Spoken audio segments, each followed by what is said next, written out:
Good morning everyone. इस lecture में हम जानेंगे कि excitation control of synchronous generator क्या होता है और उसके कुछ बेसिक्स। हमें ये पता है कि एक सिंक्रोनस जनरेटर के दो वाइंडिंग होती हैं, एक रोटर वाइंडिंग होती है और एक स्टेटर वाइंडिंग होती है।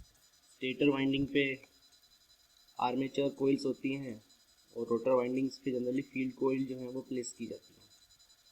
और आर्मेचर वाइंडिंग में एसी करंट फ्लो करता है तो जो डीसी वाइंडिंग होती है आपकी, उसके अंदर डीसी करंट फ्लो होता है।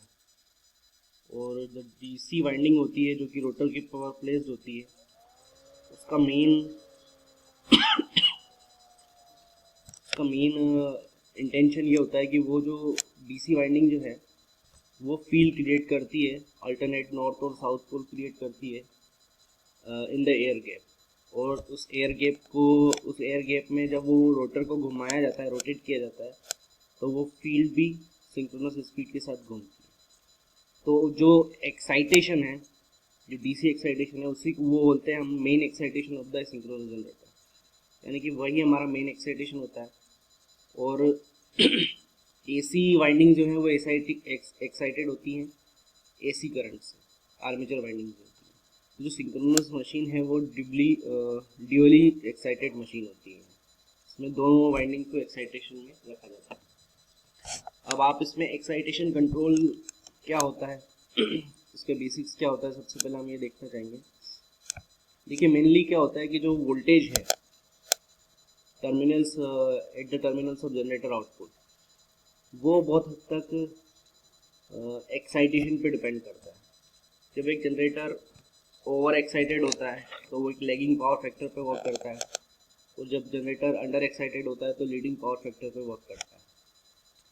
तो इसमें जब जो वोल्टेज है output terminals, it is strongly related to the excitation setup by the exciter generator.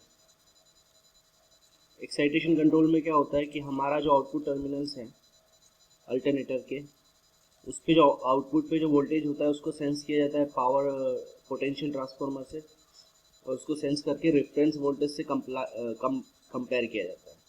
यानी कि ये देखा जाता है कि वो रेफरेंस वोल्टेज से ज़्यादा है या कम है या कुछ डिविएट हो रहा है, ये चीज़ देखा जाता है। रेफरेंस वोल्टेज हमारा सिस्टम हम खुद सेटअप करते हैं, फिर जो उसका जो डिविएशन होता है उसको एम्पलीफाई करके एक्साइटर के कंट्रोल सिस्टम के अंदर सेंड किया जाता है। और वो एक्साइटर की कंट्रोल सिग्नल्स मिलने के बाद एक्साइटर जो है अपनी एक्साइटेशन चेंज करता है। एक्साइटेशन चेंज करने के हिसाब से फिर जो आउटपुट है जनरेटर के टर्मिनल पे जो वोल्टेज है वो उसके करस्पॉन्डिंग चेंज होता है। तो ये सबसे बेसिक प्रोसीजर है एक्साइटेशन कंट्रोल सिस्टम का।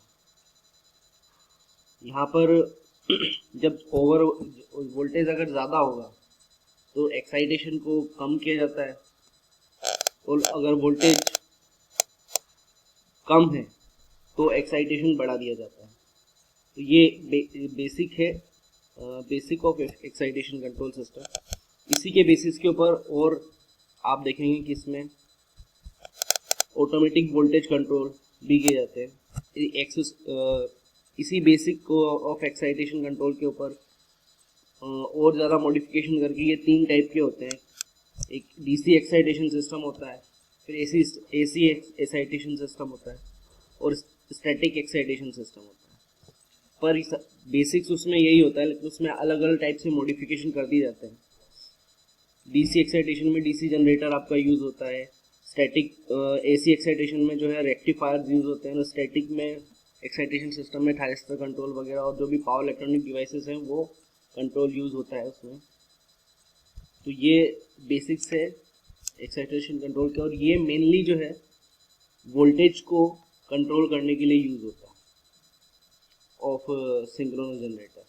और ऑटोमेटिक वोल्टेज रेगुलेटर जो है वो भी इसी कॉन्सेप्ट पर बेस होता है, वो भी एक ही टाइप से इसमें और ज़्यादा मॉडिफाई करके कुछ और इम्पोर्टेंट कंपोनेंट्स लगा के ऑटोमेटिक वोल्टेज रेगुलेटर बनाया जाता है।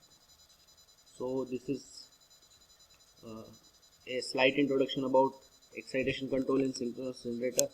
होपफुली ये आपके लिए बहुत ज़्यादा इम्पोर्टेंट होगा, और ये आगे आने वाले AC excitation system, static excitation system और डीसी एक्साइटेशन सिस्टम्स में भी आपको रीडिंग में मदद करेगा, उसको स्टडी करने में बहुत ज़्यादा ये हेल्पफुल होगा।